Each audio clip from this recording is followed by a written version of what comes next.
Krishna Krishna Krishna Hare Hare, Hare Rama Rama Rama Hare Hare. Hare Krishna, Sukirti Madhavi. Amrit Gaurdas. And we welcome you for this live question and answer session on the very, very special day of Putrada Ekadashi. We assume that all of you are observing Ekadashi fasting also.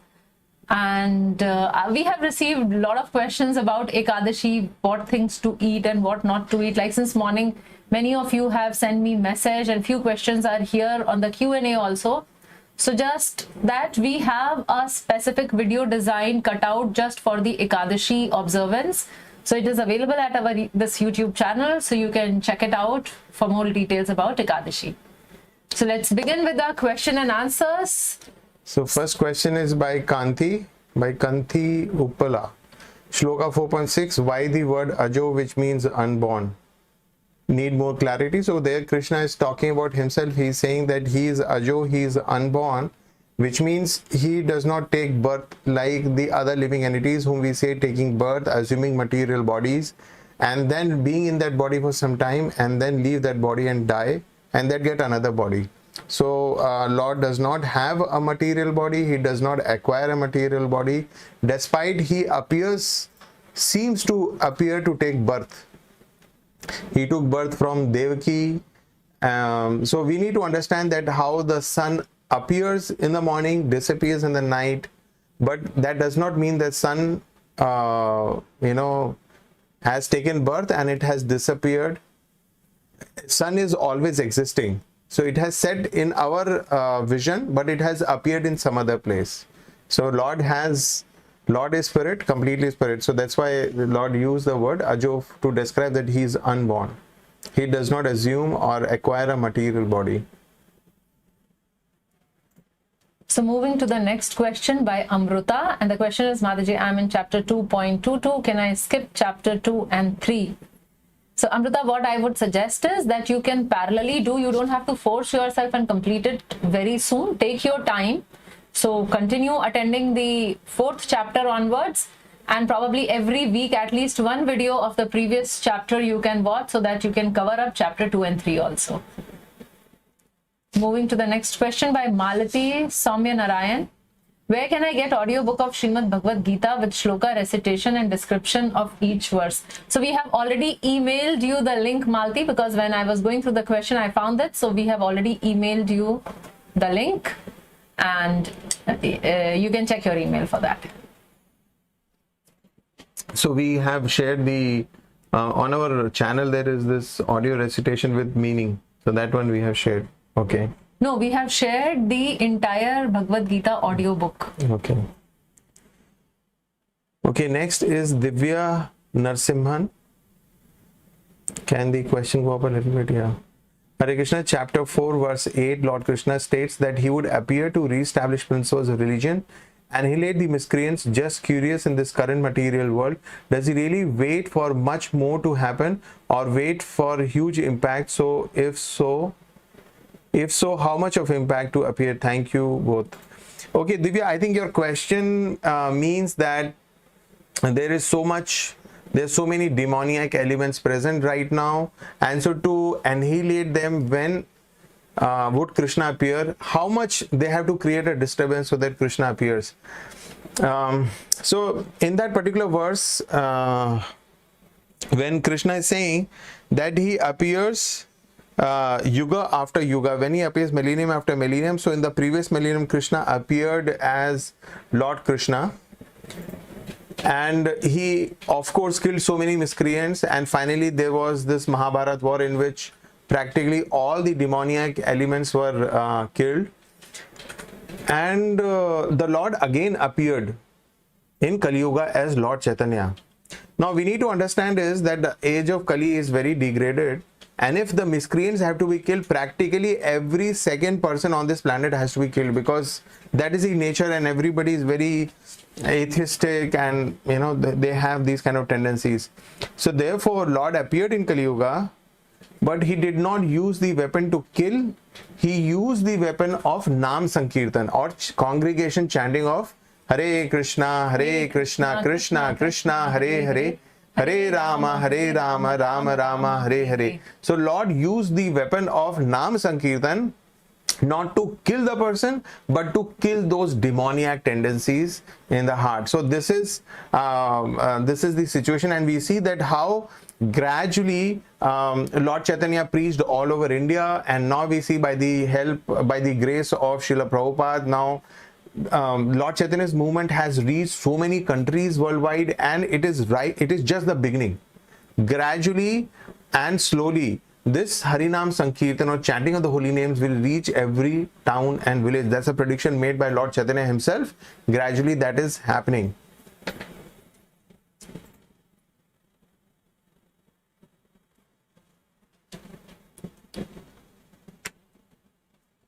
You can take the next question there. Yeah. So Tapan is asking, it seems all avatars of Lord Krishna and are in India only. Why? So Krishna doesn't say that I appear only in India. Yes, we see that some of the prominent forms of the Lord appeared, like Lord Ram and Lord Krishna appeared in India. But if you read Srimad Bhagavatam, for example, we see that Lord appears in various forms on various planetary systems. Like when we hear about Ajita, it's an incarnation of the Lord. He appeared in higher planetary system when the Manthan or the churning of the ocean was to happen. Then Lord appeared as Lord Ajita. Lord also appeared as a tortoise.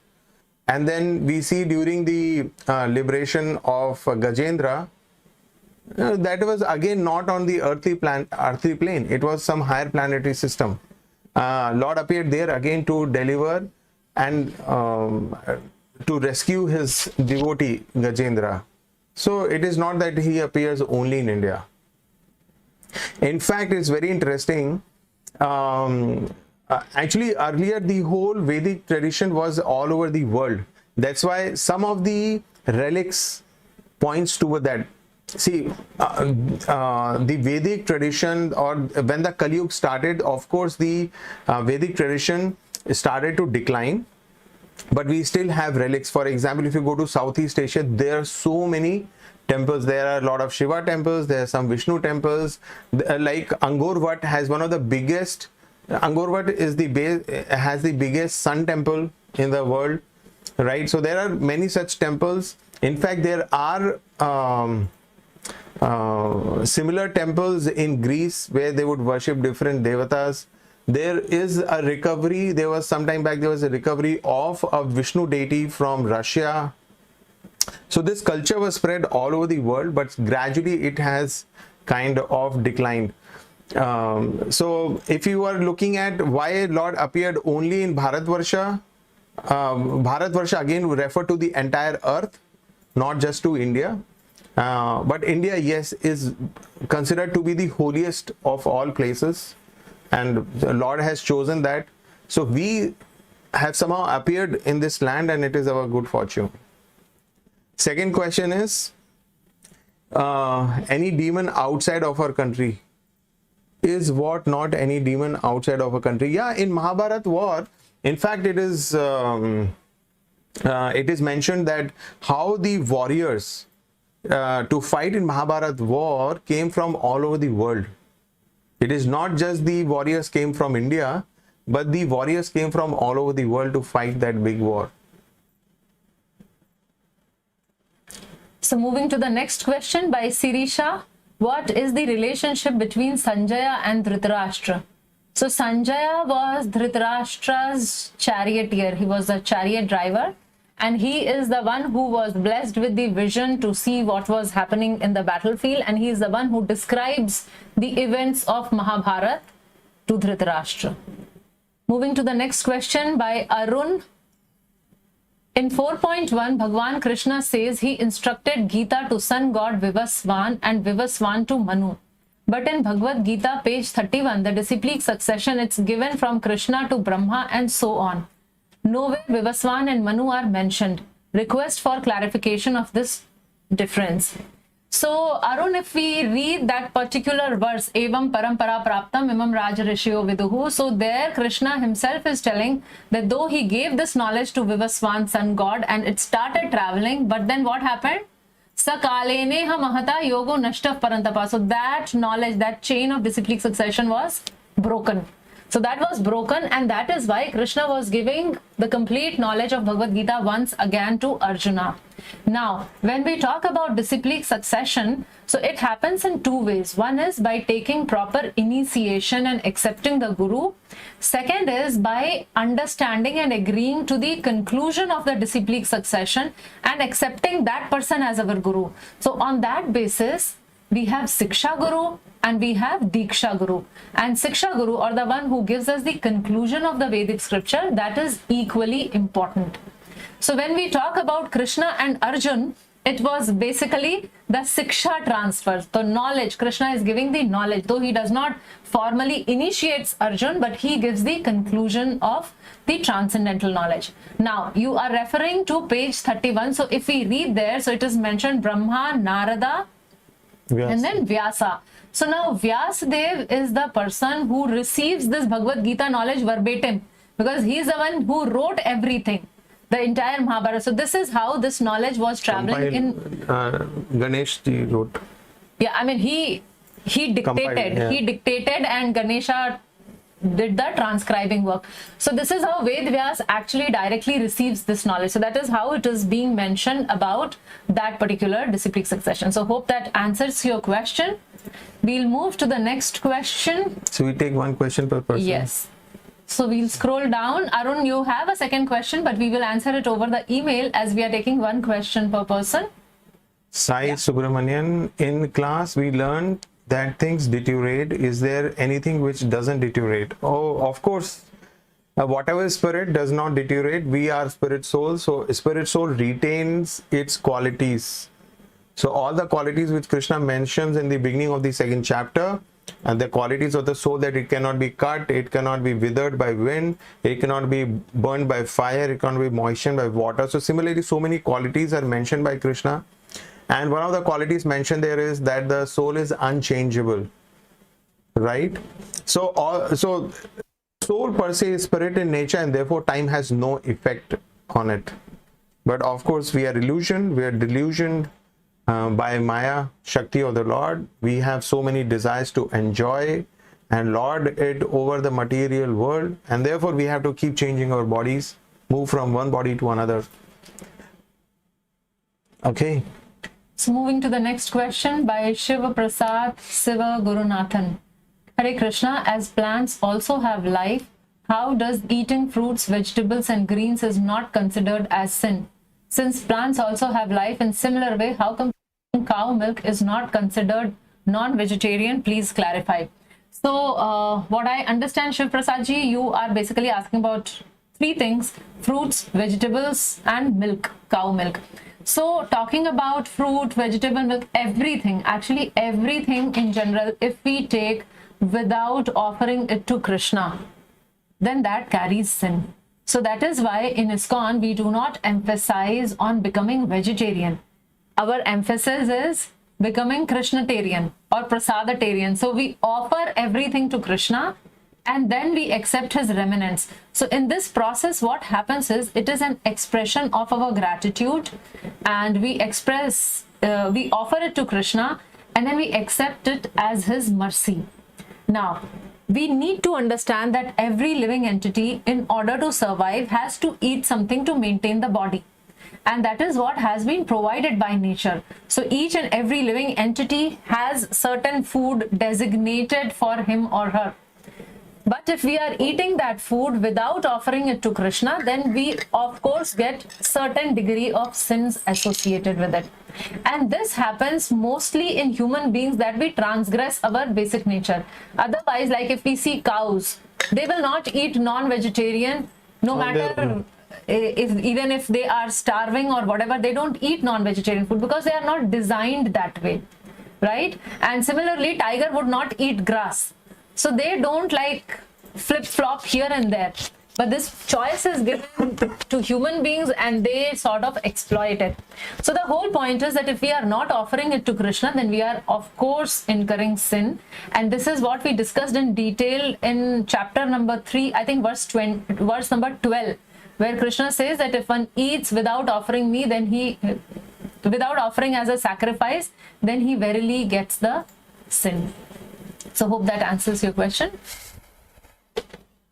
And scriptures also explain about cow milk.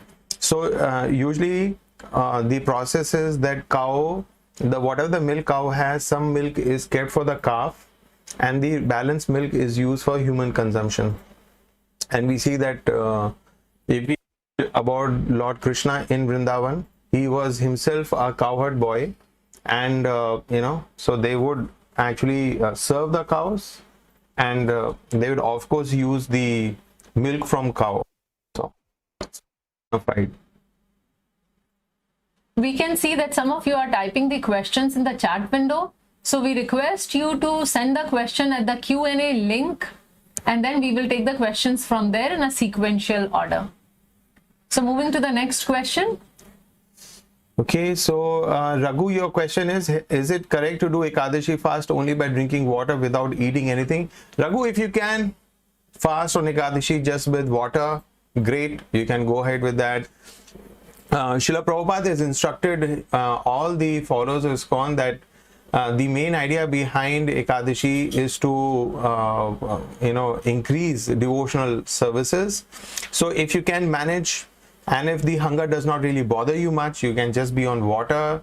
There are devotees who don't even take water, but those who find it difficult, so they should avoid grains, peas, beans, and primarily pulses. So these things they should avoid. So they can be on fruits and some vegetables, some nuts and dairy. So they can be on these items. The idea is that we somehow not let that hunger bother us, and we can focus on our devotional services on day of Ekadashi, because it's an important day. And we'll please the Lord so much by observing that particular fast. So moving to the next question by Pushpanjali. Hare I stay in Padi, Chennai. I had visited Iscon Chennai a couple of times in past 3 years, but I have very strong desire to visit Iscon temple every weekend.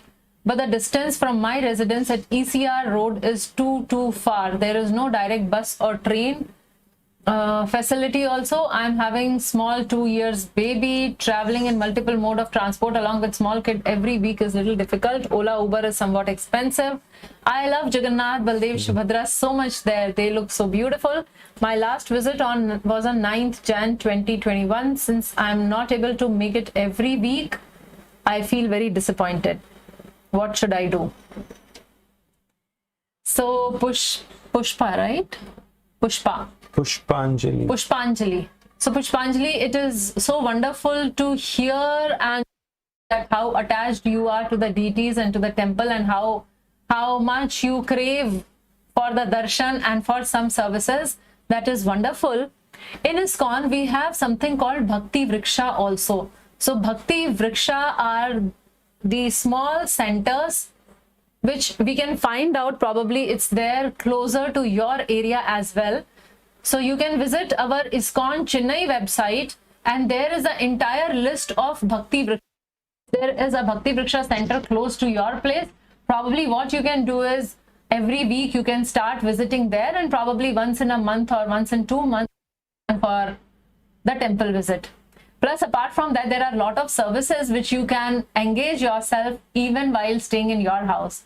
And the whole focus, Prabhupada would say that he would want to make each house into a temple, so that rather than we coming to the temple, our house should also be a temple. So I'm sure you are doing all those things. So please check the list of the Bhakti Vriksha Center. As of now, because of this corona pandemic time, I'm not very sure that if the Bhakti Vriksha near you is operational. So you can find out the number and contact detail and get in touch with them. And if you need any further help in this, you can write to me, email me at sukirti@studygita.com, and I'll try to connect you to some devotees in your area. From there, she can visit Perambur temple. Okay, I didn't know that it is close. It's in that It's not area. very far from there. Okay. So Pushpanjali, you can, we have a small center in Perambur, which is very close to the Perambur bus stand. It is 7C Vasan Street, and we have very beautiful Gaurnitai deities there. And second, very amazing announcement I'll make. We have fixed high resolution cameras in the temple, and now there is a daily live feed. Yes? Come within 1 week. So maybe, so the cameras have already been fixed, but I think it will take another maybe 15 days to 1 month for the cameras to become operational. And then you will get, I will not say 24/7, but whenever the altar is open, the aarti is going, have a very high resolution close up of our deities and of the altar. So the work is going on. And I think Pushpanjali, you are saying you really like Jagannath, Baldev, Subhadra. And I've seen those trials of those cameras, and it is, when you see them on the big screen, you feel sitting right in the temple. So that is on its way. And I think because of devotees like you are very eager to see the deities, but not always able to come to the temple. So that's why Lord is making arrangement for all those cameras to be fixed up. So Lord would be traveling to our homes. Yes. So next question is by Pushpalata Yelasiri. Hare Krishna Mataji, what is the definition of Dushkritam? Can you give more clarification on what basis the Yugas age was decided? Example, Golden Age, who ruled in Satyuga? So first question, what is the definition of Dushkritam? Prabhupada translate it as miscreants. So miscreant means like what we call antisocial elements. So whatever are the religious principles which are defined by the Supreme Lord, they do not follow that rules and regulations. So basically people with demoniac tendencies or demoniac mentality who rebel against the laws of nature and who go against the laws of the Supreme Lord are termed as Dushkritam. Can you give more clarification on what basis the Yugas age was decided? So this whole description is given in the scriptures. In the purports also Srila Prabhupada describes at great length. So like how we told in the session that Kali Yuga, the age, now it is fixed. It is fixed and it is there in the scripture that it is 4,32,000 years. So it is described that Brahma, if we start from the topmost living entity, which is Brahma, Brahma also has a fixed time period. And after that, Brahma vanishes and next Brahma comes. So the lifespan of Brahma is 100 years, but not our 100 years, his 100 years. Now, how are his 100 years calculated? So we were talking about Satyug, Treta, Dwapar, Kali. So if we combine this Satyug, Treta, Dwapar, Kali, so this is known as one Yuga cycle. Divya Yuga. One Yuga cycle or Divya Yuga. In the day of Brahma, 100 such Yuga cycle comes. And then Brahma has a night and there is another 100 Divya Yuga. So 100 times Satyug, 100 times Treta, 100 times Dwapar, 100 times Kali in one day of Brahma. 1,000. Sorry, yes. 1,000 Yuga cycle. 1,000 Yuga cycle in a day of Brahma. So can you imagine like 1,000 times Satyuga is coming? 1,000 times Treta, Dwapar and Kali is coming, and all that total is just one day of Brahma. And by that calculation, Brahma lives for 100 years. So this is how this Vedic age is calculated, and then each age like Satyug, Treta, Dwapar, Kali, they have certain specific characteristics. So the people who live there have those characteristics. For example, people in Satyuga would have very, very long lifespan. People would live for 1,00,000 years.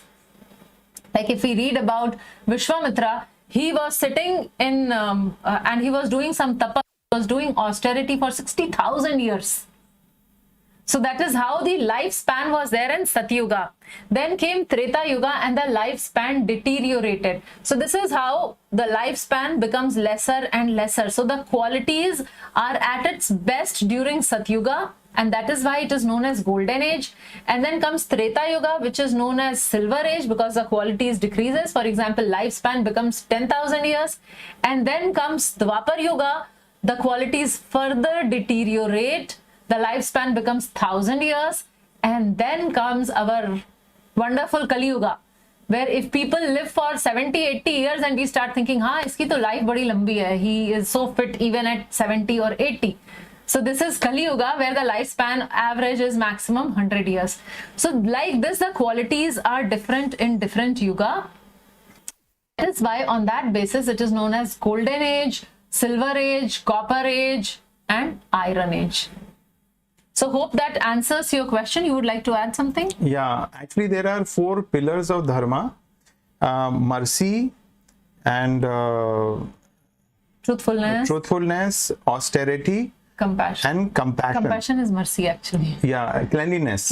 So mercy or compassion, truthfulness, austerity, and cleanliness. These are the 4 pillars of dharma. All these 4 pillars are intact in Satyuga. And gradually, as the age declines from Satyug to Treta to Dwapar and Kali, gradually these pillars of dharma are destroyed. So in Kali Yuga, only the pillar of truthfulness remains. All other pillars are actually destroyed. So that is how the ages, they are identified. Okay. Moving to the next question by Satyendra. In the Mangalacharan PDF, sorry? So there is that Mukam Karoti Vachalam verse is not you can there. read the question. The question is about that. In the Mangalacharan PDF as well as the Mangalacharan video which you shared, in that after Nirvishesha Shunyavadi Paschat Deshatarne, there is no line after this. But yesterday's session, you even sang some lines after Nirvishesha Shunyavadi. Please share those lines, and I remember those lines ended with Shri Chaitanya Ishwaram. Sure, Satyendra, we will share that at the WhatsApp group. It is actually a prayer, a personal prayer to the spiritual master, which goes like Mukam karoti vachalam pangam langaitem girim yat kripatamaham bande Shri Guru Dina Taranam Paramananda Madhavam Shri Chaitanya Ishwaram. So when we recite this prayer, we are actually praying to our immediate Guru and the entire Guru Parampara to empower us. And it glorifies the Guru that by the blessings of the Guru, even a lame person can climb the mountain and a dumb person can speak eloquently. So that's how it goes. So we will share that. So do we take the next question by Satyen or the next? Okay, so we go to the question by Akash. Every soul created by Supreme Lord billions of years ago. So Akash, Krishna doesn't say that. All the souls are unborn, eternal. So they never come into being, they will never come into being. So that is what Krishna says right in the beginning of the 2nd chapter. And there is no starting and ending of the soul. Yeah. So if you see these 2 statements are a little contradictory, every soul is created and there is no starting and ending for the soul. So that's the second line is more accurate. There is no beginning for the existence of the soul. It always existed. So next question. So your question is then when did the Lord first appear? Where did he appear? Okay. So if you are referring to this universe, this particular universe and the creation of this particular universe in which we are living. So first Lord appeared to Brahmaji. So Brahma appeared in this universe and he was not aware of who was he, where was he. So he heard the 2 syllables, tapa, tapa. He heard these syllables and then he meditated for a long time. And then Lord was pleased with his meditation. Then Lord appeared to Brahma. So that was the first time Lord appeared in this material universe. Okay. Actually, this appearance is more from the perspective as from where we are watching. Because as we said that Satyug, Treta, Dwapar, Kali, it goes on in a cyclical manner. So it keeps repeating, it keeps coming. There is no one point where it is beginning. It is a continuous thing. I'm referring that when this universe was created, right, in the first day of Brahma. Okay. Moving so to the next question. Where is it? why did Lord Shiva? Okay, so this question. Why did Lord Shiva fight against Krishna in the scene of Usha Anirudh, even though he is considered to be the topmost Vaishnav? So actually, Raji, different pastimes happen with different purposes. Sometimes we see that Indra, he is behaving so as if he's so inimical towards the Supreme Lord. Like when the whole Govardhan pastime happened, now we may think that Indra is the king of the heaven, Indra is a devotee of the Lord. Why did he not know that Krishna is a Supreme Lord, and why was he trying to kill Krishna directly by sending the... Sometimes we see that Brahma gets bewildered and Brahma steals of Krishna and all the cowherd friends of Krishna. Now Brahma is again a devotee of the Lord. Why would Brahma do that? One incident we are asking about Lord Shiva and why was he fighting against Krishna, because Vaishnava Nam Yatha Shambhu, Lord Shiva is the topmost Vaishnava. So how can he fight against Krishna? So different events, different pastimes through which different lessons are there, which Krishna is teaching us, and sometimes, not sometimes, most of the time he uses his devotees to teach us the lesson. So this particular thing, actually, if we read the entire pastime from Srimad Bhagavatam, it mentions that Banasura was the devotee of Lord Shiva. And because he was devotee of Lord Shiva and Krishna tried to capture Banasura, defeat Banasura, kill Banasur, so that is why Lord Shiva was obliged to come and protect his devotees. So this is how this particular incident happened. But in a nutshell, what our message would be here, that different pastimes happen to teach us certain lessons. So hope that answers your question. Moving to the next question. In that incident, Lord Shiva could not give protection to his devotee. Okay, so next question. In fact, another interesting incident about Lord Shiva is that Mohinimurthy pastime, where Lord Shiva was completely bewildered when he saw Mohini pastime of the Lord, and Lord Shiva was completely bewildered and he started running behind his most beautiful celestial lady whom he was seeing. And Shiva did not realize that all his disciples were sitting there, and he started running, chasing a lady. So all these disciples were thinking, Ki, Guru Maharaj ko kya hua? Why my Guru is running behind a lady like this? So there, and when Lord Shiva comes to his senses, he does not feel embarrassed. On the contrary, he starts glorifying Krishna or the Supreme Lord, and he says, I am so happy that I have a master who have full control on me. So, yes. Okay, so next question is by Pavani. Why not everyone consider Gautam Buddha as an avatar of Lord Vishnu? Pavani, your question is a good question, because many people are not receive knowledge properly. They don't refer to the scriptures properly. But some display his name in Darshavatar. Please clarify on this. So yeah, if you go through, for example, Srimad Bhagavatam, right? So then you will find that how Buddha is also one of the incarnations, and Dashavatar is so yeah. So that's the very simple answer. If you receive the knowledge in proper education system as recommended by the Lord, then we will not have any difficulty. So those who do not include his name, so the problem is with them. Okay, next question is by Krishita. How can we say that we are just in the beginning of Kali Yuga? Scriptures say so. How can we find at which part of the Yuga we are in? 5,000 years have passed. Again, scriptures say so. Yeah, so all this information we get from scriptures. Otherwise, for us, it's very difficult to make out, which Yuga are we in, and where in the particular present Yuga are we situated. Yes, but we can make out with the qualities of the Yuga. So, yes. Okay, so next you have two questions in one. How can we find whether we are getting the spiritual knowledge in proper process? So, Krishita, I think we discussed to some extent in the in our Gita Mastery course first session, where Krishna is saying Evam Parampara Praptam. So, whatever knowledge we are receiving, from Iscon, International Society for Krishna Consciousness. So Iscon comes in a disciplic succession, and that disciplic succession is mentioned in great detail in Bhagavad Gita as it is. And there you see that how the origin of the knowledge, Krishna, he gives this knowledge to Brahma, Narad, Vyasadeva, and so on and so forth, and then finally Srila Prabhupada. So we are receiving knowledge in this particular Guru Shishya Parampara. So that's the answer. How are we sure that we're getting this in proper process? It should be in a bona fide Guru Shishya Parampara. So we need to check. We need to check. So it is our responsibility that if you start listening to some lectures, let's say at Astha channel or Sanskar channel, so you need to find out who is the speaker and in which parampara he is coming from. So it is mentioned in detail about the 4 parampara system.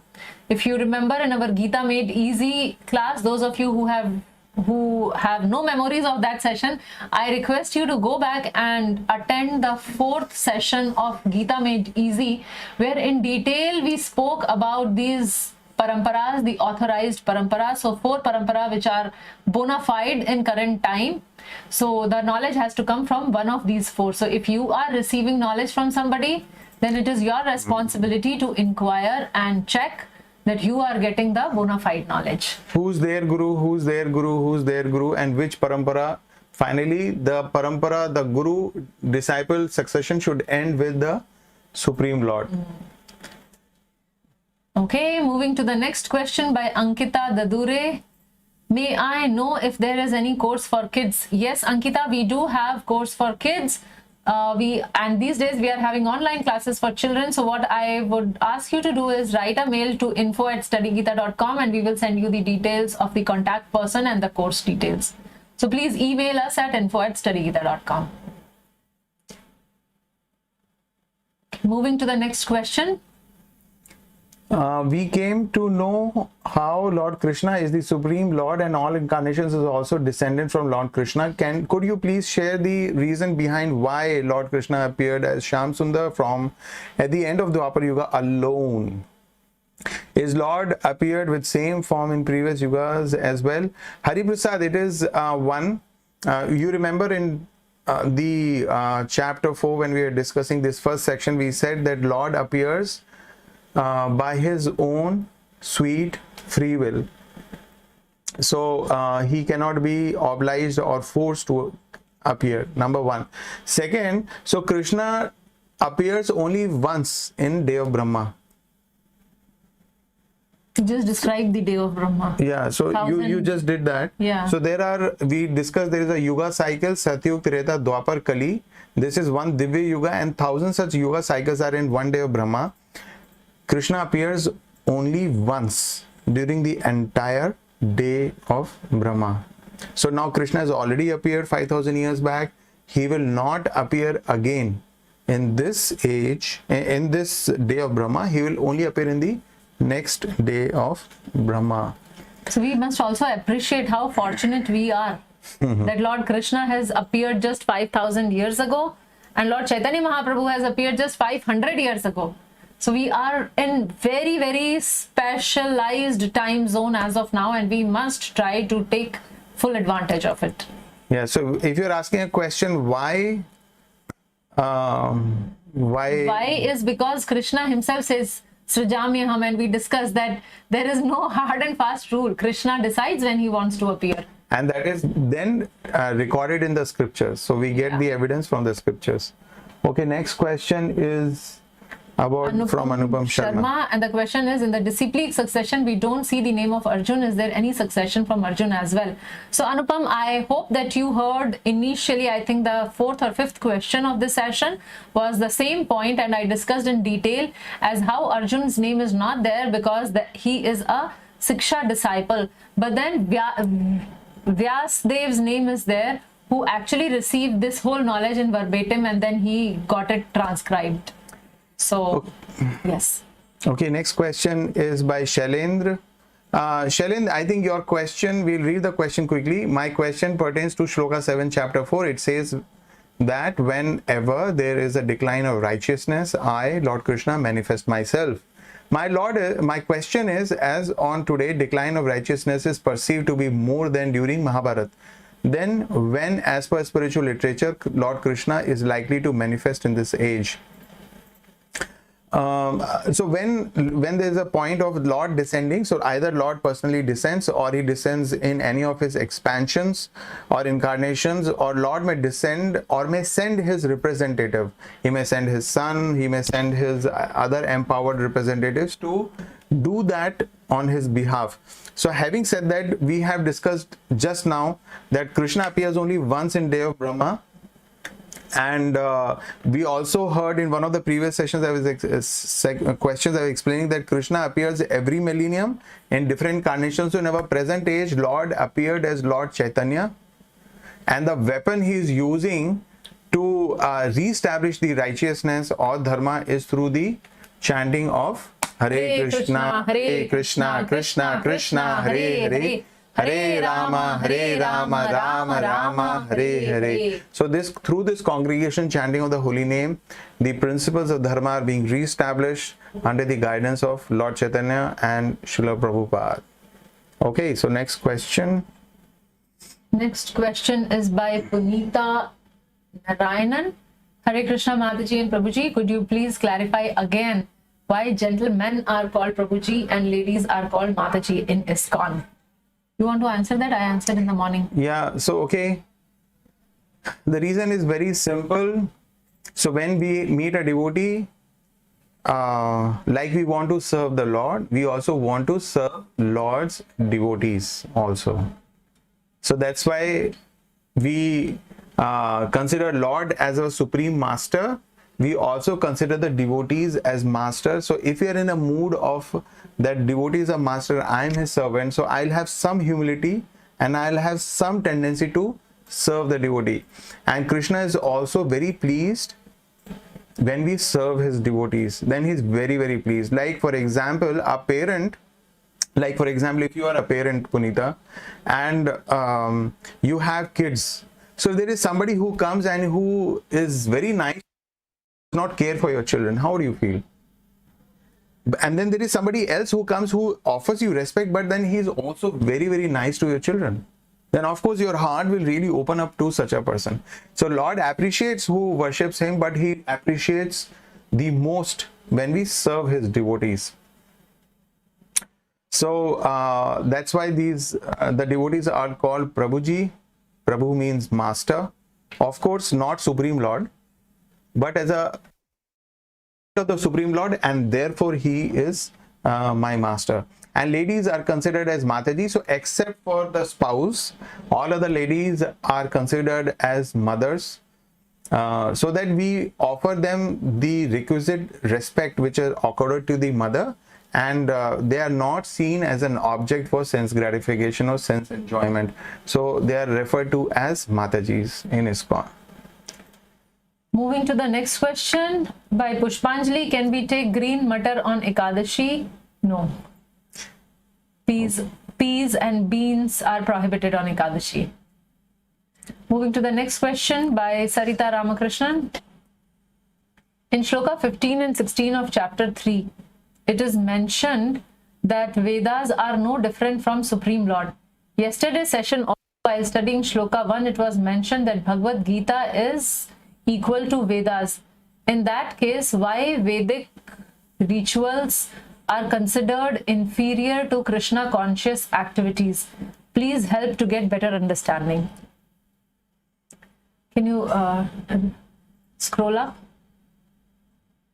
Okay, it is mentioned that Vedas are not different from the Supreme Lord. Yesterday's session, it was mentioned that Bhagavad Gita is equal to, so Bhagavad Gita is equal to the Vedas in the sense Bhagavad Gita is actually not only equal, but it is the essence of the entire.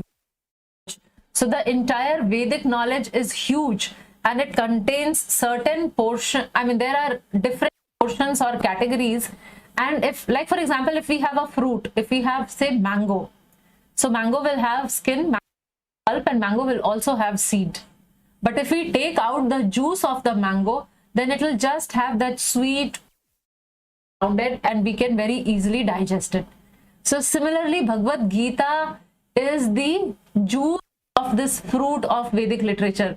So there is a pulp, there is some pulp, there is a seed, and there is a skin also. But when we talk about Bhagavad Gita, it takes out the essence, so that the reader of the Bhagavad Gita does not get lost in the other, what we call karma kandi activities. So Bhagavad Gita comprises of many portions.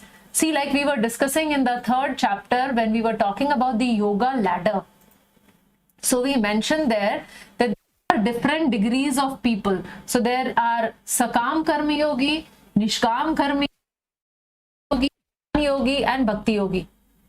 So Vedic knowledge gradually rise step by step. When we talk of Bhagavad Gita, the essence of entire Bhagavad Gita is yoga. Now it is the ripened fruit. It is the most relishable part of the Vedic literature, and in that sense it is said that Vedic rituals are considered to be inferior to Krishna conscious activities. So hope that answers your question. Moving to the next question. Chapter 4, Shloka 10, yesterday's lecture. Because people are too materially absorbed, they consider Supreme Lord to be impersonal. The conception of retaining the personality after liberation from matter frightens them. They compare the living entities to the bubbles of ocean. Therefore, this shloka is not relevant in today's modern world. Our ancestors tried to follow this, but they failed. What is your suggestion on this, madam? Please. Question is for you, madam. Because probably I discussed that verse, so it's written like that. Okay. So, I'll just discuss the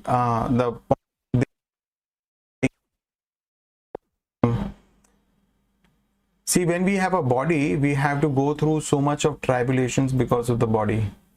We have birth, death, old age, disease, so much problems we have with this body. And those who do not have proper understanding, or they are only beginning students of transcendence or spiritual life, so they understand that, okay, this material world is made up of matter, my body is made up of matter, and therefore there is so much of suffering. I am not this matter, because matter is dead matter, and I am not matter. So they come to some basic understanding, and if they study Upanishads, they very easily come to the understanding that we are spirit. Okay, and they come to an understanding that Lord is impersonal, or the Brahma Jyoti, or the just the effulgence of the Lord. So they become very convinced of that, and they feel that, okay, right now I have a personality, I am so much suffering.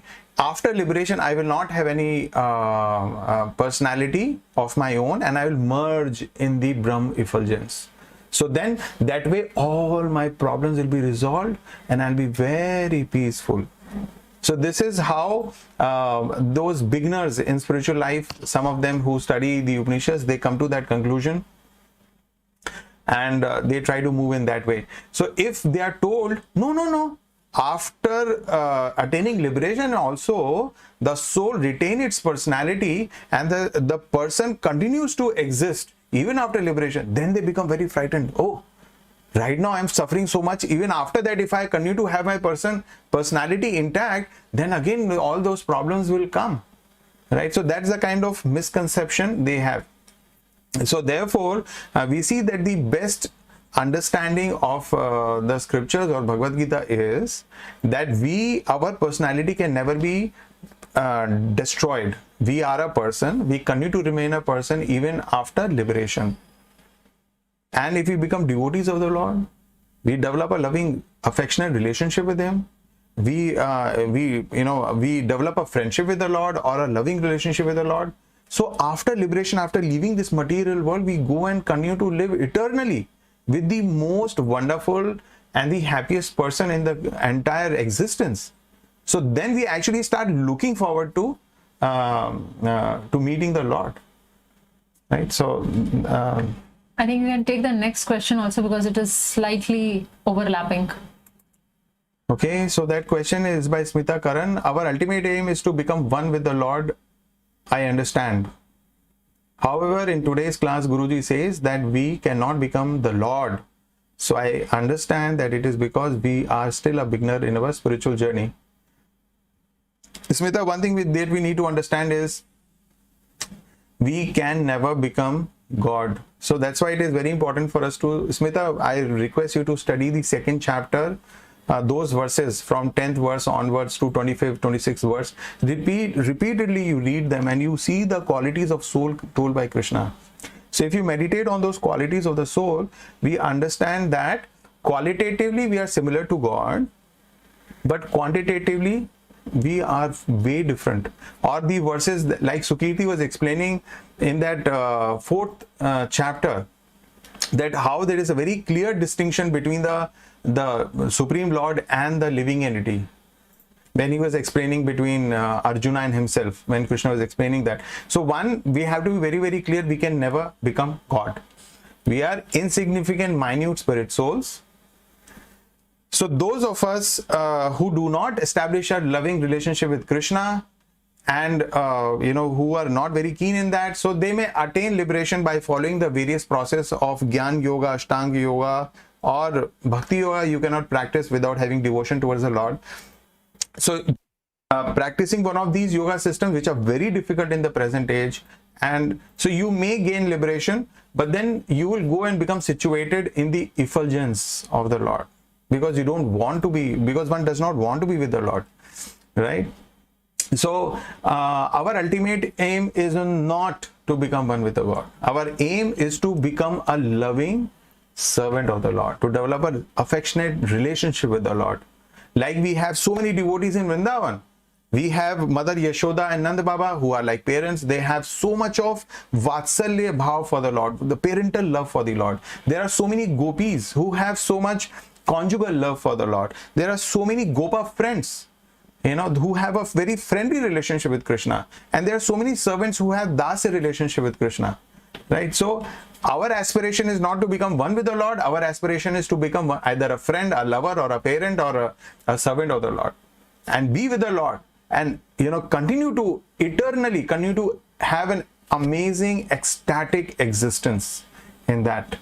I just noticed that Mr. Sai Subramaniam also has asked almost the same question. So we did not take your question at that time because there were two questions by you. But the same question, so I guess it answers your question as well, sir. Moving to the next question by, which is the next? Saraswati. Hare Krishna, Prabhuji and Mataji. My confusion is that the entire Gita is like transcendental knowledge. Why is this chapter especially called so? After reading chapter after chapter, I only remember that devotional service to God is our life goal. How to remember the other matters? So what you are asking, Saraswati, yes, that entire Bhagavad Gita is a transcendental knowledge. So why this chapter is named as that is because in this chapter, Krishna is specifically talking about certain things about that transcendental, the qualities of transcendental knowledge, how to acquire that, how to qualify for that. So it is just like that. Like, for example, if we are taking admission in any college and we get the college brochure. So the brochure talks about the placement, it talks about the faculty, it talks about certain testimonial from the students, it talks about the course details, it talks about the fee structure. So it is all talking about that same course, but then that is different and curriculum is important. So similarly, this chapter is titled Transcendental Knowledge because it is talking about various aspects of the transcendental knowledge. So hope that is clear. Moving to the next question. Next question by Shiva Ramakrishnan. I think we have answered a similar question earlier. So I hope that helps Mr. Shiva Ramakrishnan. In case you still have further doubts, you can do write back to us on Q&A link. Okay, next question is by Anupama. How can we control one's anger even after praying to God? Anupama, usually the anger arises when we do not get what we want. So if we have a desire to obtain something and there's an obstruction in getting what we want, usually the anger arises. So you are saying that even after praying to God, our anger is arising. Why? What can we do? So Anupama, it is a gradual process it's a gradual process where we understand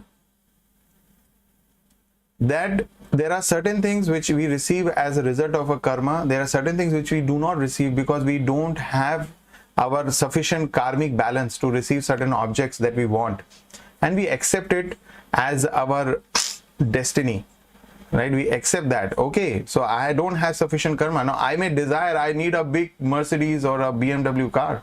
I may have such a desire, but I don't have resources to own one, right? So for whatever reason, so I don't have sufficient karmic balance for that. And gradually, when we become more advanced in devotional life, we understand that the purpose of human life is not to get those objects and enjoy. The purpose of human life is to develop love for God. And all these are so many distractions on our journey. So the moment we change, the moment we understand the purpose and we reorient ourselves, yes, now I must put maximum effort in this direction to realize the purpose of my life, to develop love for God, then all these things will become insignificant. So that's how we see that how when gradually one becomes a pure devotee of the Lord, naturally he develops natural control over his anger. Moving to the next question by Rita Markanda. While reciting Maha Mantra, if for some reason I have to stop, can I start from where I left? So the question is a little not clear. Like you are saying that the Maha Mantra itself, you are in between. Like you say Hare Krishna, and then you have to leave. Or you are chanting Hare Krishna, Krishna Krishna, Hare Hare, Hare Ram, Ram Ram, Hare Hare, and next mantra like before that. So that is not very clear, but I am assuming that you are talking between the two mantras.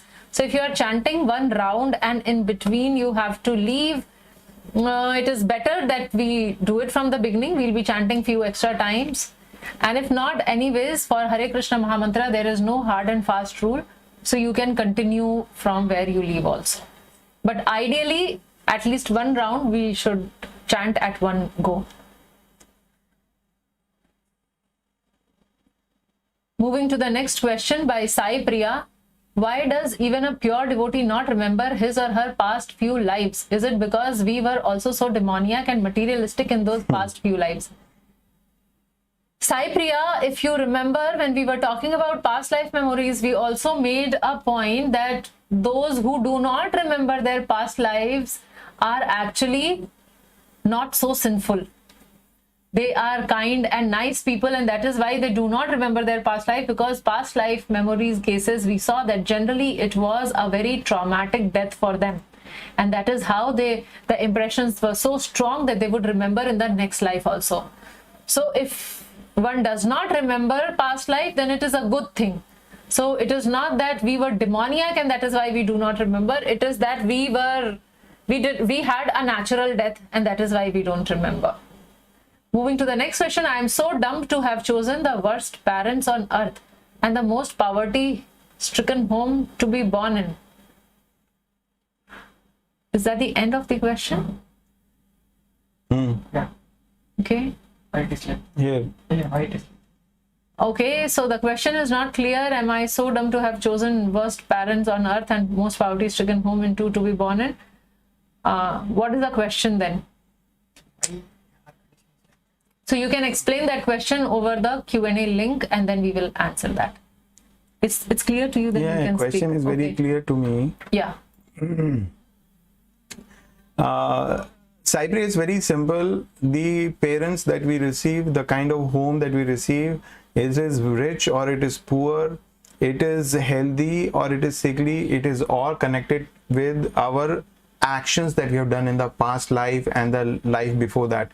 So based on what we deserve, based on what actions we took, what we deserve is what we get. So if we have done many, like for example, there are pap and punyam. So if one does many papam, then one gets suffering. One does many punyam, then one gets a lot of opulences. So if we are born in a difficult family, if we are born in a difficult situation and circumstances, so the only finger we can point towards is ourselves. For whatever reasons we have done certain activities and we are experiencing difficulties because of those wrong activities that I did in the past.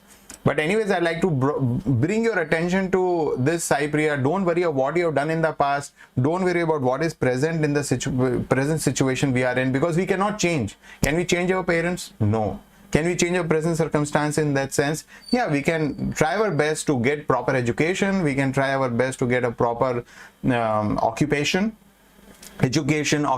whatever. We can try our best. But we need to understand that we have a human form. And the purpose of this human form is to develop love for God. So that should actually come as the main objective or purpose of our life. And the moment you do that, all these circumstances, the difficulty from the parents or difficulty from the siblings or from the relatives or difficulty from the situation will actually not really bother you so much. Actually, talking about changing, like you're saying, what can be changed? So one thing what we can change is our own attitude. So we are talking about, you have written a very heavy statement there, to choose the worst parents on earth. Are your parents like Hiranyakashipu? And even Hiranyakashipu had a son like Prahlad Maharaj.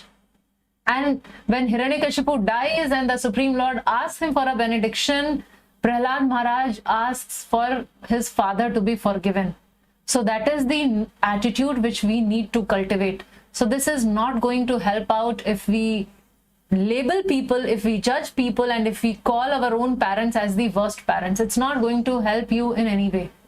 So what I would request you to do is change your perspective towards your parents and try to win their heart. And then things will be better. So that is how you can improve the situations, your current situation. So with this, it is 6:02, so we will take off your leave. There are few questions left, which we will be answering you through the email. Thank you all for joining us for this live Q&A session. We are very, very happy to have you here today.